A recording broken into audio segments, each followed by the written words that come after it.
വിശദാംശങ്ങളിലേക്ക് പോകാം. തിരുവനന്തപുരം വെള്ളറട വാഴ്ചൽ ഇമാനുവൽ കോളേജിൽ വിദ്യാർത്ഥിക്ക് ക്രൂരമർദ്ദനം. കോളേജിൽ 1ാം വർഷ വിദ്യാർത്ഥിയായ നെയ്യാറ്റിൻകര സ്വദേശി മനു എസ് കുമാറിനാണ് മർദ്ദനമേറ്റത്. റാഗിംഗ് എന്ന് പരാതി. വിശദാംശങ്ങളുമായി സൂര്യ ഗായത്രി ചേരുന്നു. സൂര്യ, എങ്ങനെയായിരുന്നു സംഭവം? പോലീസ് കേസെടുത്തിട്ടുണ്ടോ?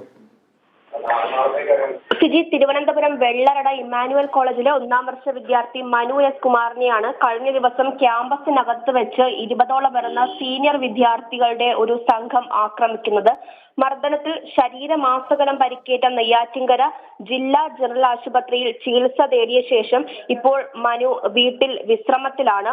ബികോം 3ാം വർഷ വിദ്യാർത്ഥികളായ അൻസൽ, പ്രണവ് എന്നീ വിദ്യാർത്ഥികളുടെ നേതൃത്വത്തിലാണ് റാഗിങ്ങിന്റെ പേരിൽ നിന്നും ഈ ആക്രമണം നടന്നിട്ടുള്ളത് എന്നാണ് മനു പോലീസിന് നൽകിയ പരാതിയിൽ പറയുന്നത്.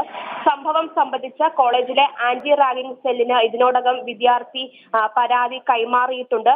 പരാതിയിൽ ആര്യനാട് പോലീസ് കേസെടുത്ത് അന്വേഷണം ആരംഭിച്ചിട്ടുണ്ട്.